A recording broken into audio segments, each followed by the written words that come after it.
feel like. But also, I mean, just look at it. It's so splotchy. And then he missed a fucking letter.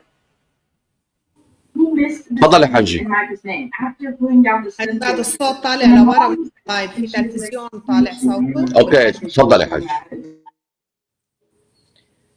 السلام عليكم جميعا ورحمة الله وبركاته. أسعدتم مساء مستمعينا ومشاهدينا الكرام. Tonight we going to interview الحاج منير بحسون to speak about the upcoming event, the charity event.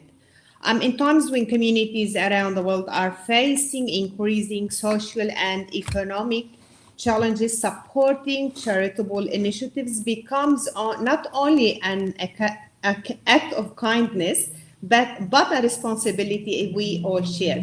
Events like the fundraising dinner remind us of the power of solidarity, how a single contribution can bring hope, dignity, and relief to families in need. Tonight, we shed light on the importance of giving and standing together for a greater cause. السلام عليكم حاج منير، أهلا وسهلا فيك through قناة نور الهدى. أهلا وسهلا. عليكم السلام ورحمة الله وبركاته. Thank you for having me. أهلا وسهلا حاج, and thank you for giving me the time. I know you just arrived from work, so I'm not going to take long of your time. To begin our interview or our interview tonight, first, if you can first introduce your role in this charity fundraising event and how your involvement has evolved over the years. All right, we go back to 2019 when Sayyida Rubab Sadr, the chairperson of Imam Sadr Foundation Worldwide, came to Australia. She was invited by Imam Hassan Foundation. It was an initiative taken by a few brothers. They went to Lebanon because of the wars. When there is wars, people die, regardless of which side you're on. And the people who die, they leave relatives behind, and especially young children, young orphans. So these brothers wanted to build a school. And when they went to Lebanon, they found that why reinvent the wheel? There was already an institution that is registered with the United Nations worldwide and has worldwide knowledge and support that is in existence. They said, rather than do that, we should be supporting them. And the initiative ended up with Sayyida Rubab Sadr coming to Australia with two of her children and one of Imam Musa Sadr's daughter, his youngest daughter. From this point on, they decided to open a branch in Australia. So there are a branch in the United States, a branch in the UK, a branch in Canada, and a branch in Australia. In June 2023, 6th of June 2023, sorry, the 4th of June 2023, which coincided with the birthday of Imam Musa Sadr, we launched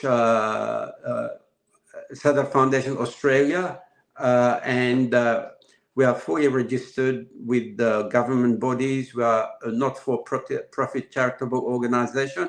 We are a benevolent society. So our aim is really to support the work that has been ongoing since the early 60s when Imam Musa Sadr started his foundation. His priority is the orphans, but over the year, the work has expanded, has spread to include the disabled, the displaced, the needy people, like even normal people, ordinary people, but because of the war, they have no income support. They request help. Yep. يعني تقريبا you skipped many questions I was gonna ask you. When did it start and who was behind this project, especially in Australia? So we're moving to the following question: is what is the core humanitarian purpose of this dinner, and why is it important to sustain such efforts, especially in our current circumstances? This is a very good question because every now and then we need a reminder. So Sayyida Rubab was here in November 2019. She was here again in June 2023. And now she's coming in December, Saturday, the 6th of December, 2025, to remind people that the work is ongoing. It doesn't stop. Despite of the war, despite of the misery, despite of what's happening, there are still orphans who need help, support, attention, etc. So we've got a website, we have a link, we have a few people who contribute on a regular basis, and like they go into their account, they make a direct debit, so they don't have to remember, weekly, monthly, 6 monthly. Some they do it yearly. Every year they make a donation, and also it helps a bit. It's like tax deductible. Every donation that is made is 100% tax deductible. That's great. That's great, and it's very important for the taxpayers anyway. Of course. Yep. Just to show the spotlight on last year's or 2 years ago, the fundraising events happened in Australia. Can you share a story or example how the previous fundraising efforts have directly helped individuals or families in need? Like, just to show the listeners or who is listening to us today or seeing us today through Qanat Noor Al Huda. So how did this affect, or some examples, the fundraising affected or made a big difference in some families or some orphanages or some hospitals? Yep. Sure. Yeah. So 2019 was to raise fund because at the time, even though Imam Sadr foundations were on the government list to receive support, they were not receiving a cent, and they were actually running in deficit. So this helped propel the foundation ahead. 2023, there was the original school that was founded by Imam Musa Sadr himself. It's becoming old. With the wars, there's always a bit of cracky damage, so it became to the stage where it was not safe to have children in it. So the fundraiser helped with the repairs for the school. Now we know the school has been repaired, and Alhamdulillah, this is a gift from God. During the war, the recent war, it did not sustain any damage. So once they returned to the south, they could take the children back into their classrooms. That's great. That's great. If I may, can I give just a few figures, a few numbers? Yes, of course. Yep. Okay. As you said, Imam Musa Sadr started in the early 60s. He was last seen alive on 31st August 1978. Sister Rubab, his own sister, Sayyida Rubab, took over from him. In the past 48 years, they've directly looked after. So they took orphans and raised these orphans. They raised them, they educated them, they taught them until they graduated. Many of them, they organized their weddings, and the orphans started their own lives. The number is 15,168 orphans on record. This is orphans only. Wow. And the first priority is children who lost both their parents during the war. And the second option is orphans who, for example, the parents had an accident, the parents passed away, they have no immediate relatives to look after them. So that's second category. Third category, orphan one side, like one father or one mother. One side. So they've got, So they've got on record 15,168 orphans over the last 48 years. In 2023, they were immediately in charge of 2,136 orphans. Wow. That they were looking after them. So, and as I said, now the number has increased because, as I said, now it includes also disabled children, displaced children, needy people, etc. So especially now, Yeah, especially now after this war as well. We have lots of orphans, Yes, unfortunately. yes, So yes. is it open for all orphans, or there's special category, not only like they lost father or mother, so but it's open to all the all the orphans in general? They have a selection criteria. Like Okay. criteria one is orphans who have no relative, they lost their parents. Sometimes, as you know, unfortunately, like I said, in wars people die, the whole family dies, Yeah, but there is a young child who survived, and there's no one to look after him or after that's true. her, Yep, right? that's true. This year, they recruited 1,257 new students. This year Okay. alone, this school year. The school starts in October in Lebanon. It goes Yeah, from October to June, right? yeah, Unlike us, from January to December. So they yes. had 1,257 new students, and they had 260 girls and women starting vocational training. Okay, okay. You spoke about the orphans as well, like the schools as well. Can you give me a little bit insight about hospitals or some foster homes or something like, yep, they're not only supporting or fundraising only schools, yes, from my understanding. Yeah, as I said, their work has expanded. For example, like with the disabled children, they need treatment. So they're opening. I know Sayyida Mariha Sadr, Imam Musa Sadr's daughter, is the head of ASIL. I don't know too much details about it, but this is especially for disabled children, Okay. right? So that they run, I don't know, not hospital, maybe clinics, like private clinics or small hospital, if you wish, but it's mostly to do with children with disabilities that need help and support and treatment. So they do provide this treatment.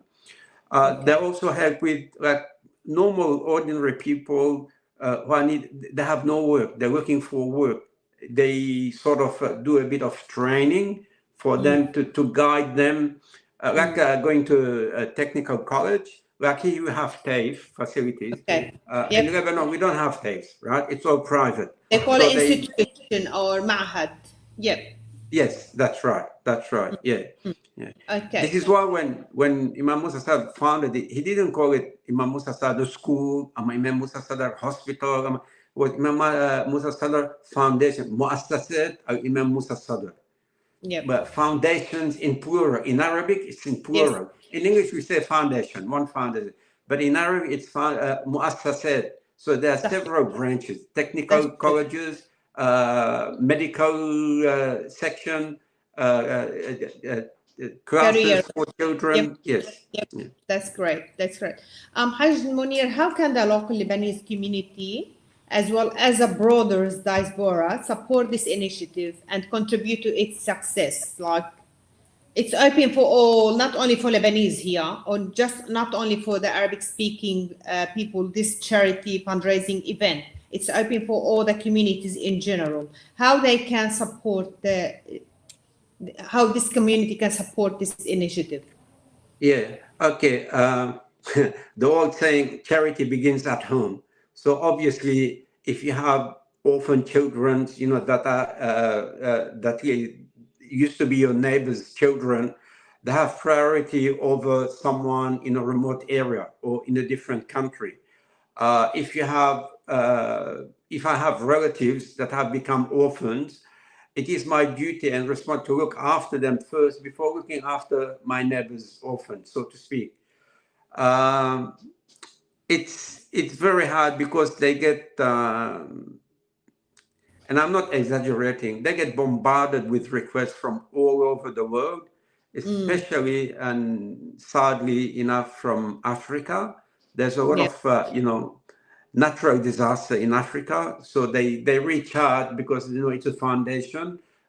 It helps the poor, the needy, the orphan, but there is so much they can do, right?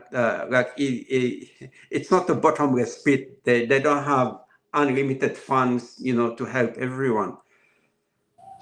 Okay, so let's now jump into the charity itself, the event itself. It's happening by next week. So Yes. when and where will the charity dinner take place, and what can attendees expect during this event?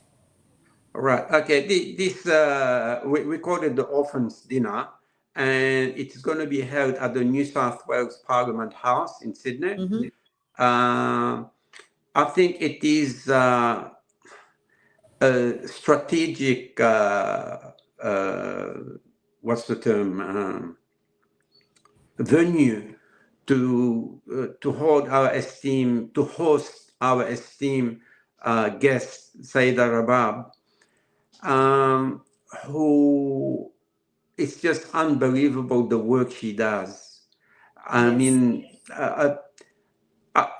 she doesn't need me to praise her and praise the work she does, but she's an exceptional, very learned lady. She wrote her thesis beside all the work. So she was married, she had children, she raised her children. Unfortunately, her husband passed away last year, more than a year ago. At the age of 73, she wrote her thesis. She's now Dr. Sayyida Rubab Sadr.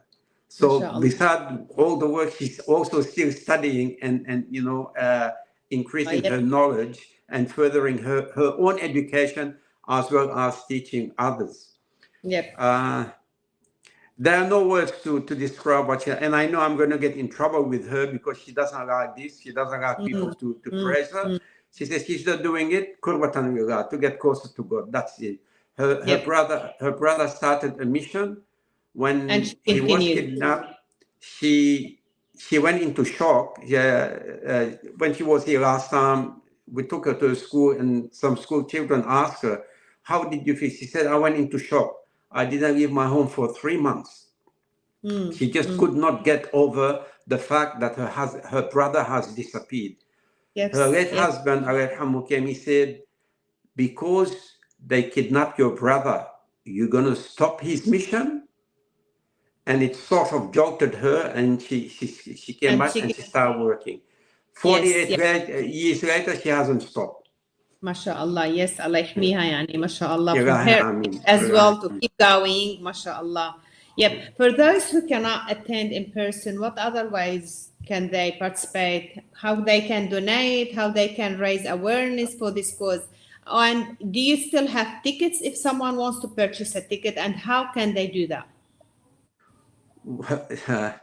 Purchasing tickets is going to be extremely difficult because we have to confirm the booking yesterday, because like you say, it's tomorrow week. The event is tomorrow week. There's a few tomorrow week for tomorrow week. Yeah, tomorrow week, not yes. tomorrow. Yes. Saturday, the 6th of December. Yes. Look, the best thing is to just go onto the website, and there is a flyer there onto the website. They can go, they can book a dinner. If there is a spot, we'll let them in. If there isn't, if they wish to make a donation, it's more than welcome. And as I said, if they use the website or the app on the website, they get a receipt automatically. Right. Okay. So you have as well, like I heard you previously saying, you have a bank details. If we later, Hajj Mustafa can add them on the interview. If someone wants to donate into the bank straight away, they can transfer money straight away. Yes. Definitely, straight away. Okay. Yeah, no problem at all. Yeah. And we're gonna put the flyer as well. Like you said, they can go into online and check if there is more spots and would like to purchase a ticket. They can as well. Yes. That's correct. Yeah, that's right. Okay. That's right. So before we you tell me the last message, if we can still you repeat to me and tell them the time, the date, the place of the event, please. And yep. Okay. So it's Saturday, the 6th of December. 2025, this year, next week, at the New South Wales Parliament House in Sydney. And the event is from 4:30 p.m. till 7:30 p.m. Okay. Is there parking available down there if someone is driving as well, or they have to go by train? Which one is much easier? Either train or public car park. There's no parking inside the Parliament. The Parliament. Okay. Yes. Okay. But there so are many parking places around. Yep. Okay. So what message would you like to send to the listeners, to the viewers who want to give but feel that their contribution may be too small or to make a difference? So last word for everyone is listening around us. Sure. I'm glad you said that. If I may, I would like to quote Imam Ali alayhi salam. He said, do not be shy or ashamed of giving little, because if you do that, you are depriving the needy of that little. The needy doesn't have anything. So I only have $5. I'm too ashamed to give $5. But this person doesn't have the $5. Yeah. So don't be shy, don't be ashamed. Whether it is $1, $1,000, $1 million, the amount is never too small for them, because every little bit helps, as they say. Like Imam Ali said, like you said, القليل خير من الحرمان. أحسنتي. نعم. Beautifully يعني put in Arabic. أنا بس بدي أعقب شوي على كلام الحاج منير. يعني أول ما شاركني إنه نحكي باللغة الإنجليزية لأنه شوي اللغة العربية صعبة. نحن عم نحكي عن العشاء الخيري الذي سوف يقام الأسبوع القادم يوم السبت الساعة 4:30 للساعة 7:30 بالبرلمان بنيو ساوث ويلز. التيكتس تقريبا سكر يعني التيكتس، ولكن اللي بيحب يتبرع حنحط نحن إن شاء الله حساب البنك على المقابلة، وحنحط كمان البامفلت تبع البيع التيكتس إذا بعد في availability. إذا حدا بحب يشتري كمان أهلا وسهلا فيكم. بنتمنى من الجميع دعم هذا الحفل الخيري، لأنه هدفه سامي جدا، رايح ريعه للأيتام للفقراء في لبنان. مؤسسة السيد موسى الصدر يعني أعاده الله سالما، يعني ابتدأ قبل ما يختفي وكملت السيدة رباب الصدر مهمة الإمام الصدر عليه السلام. فإن شاء الله هذا الحفل حيكون برعاية السيدة رباب الصدر الأسبوع القادم. فبنتمنى من الجميع اللي بيقدروا يشاركوا، اللي بيقدروا يحضروا، اللي بيقدروا يدعموا مأجورين، وإن شاء الله بتكون صدقة جارية. وبنفس الوقت كمان تاكس ديتاكتبل، اللي بيدفع تاكس ممكن كمان يعمل كليم على التاكس. حاج منير يعني شكرا كثير لك، وبعرف انك بعدك واصل من الشغل مأجور، وإن شاء الله بتكملوا بهيدي المهمة وبتضل الهمم عالية، وإن شاء الله بتكملوا، والشباب من بعد منكم كمان بتضل تكمل بهذا الأمر. يعني العمل التطوعي، العمل الاجتماعي مهم جدا للروح، للعيلة، للنفس، وتقربا لله عز وجل. شكرا كثير حاج منير. تسلمي، شكرا. So for sharing this value, for your continued dedication to humanitarian work, and thank you to everyone watching. Remember, whether by attending, donating, or simply spreading the word, every effort strengthens this mission of compassion. Together we can make a real difference. Stay tuned for more inspiring conversation inshallah on Noor al-Huda channel. Wassalamu alaikum jami'an wa rahmatullahi wa barakatuh.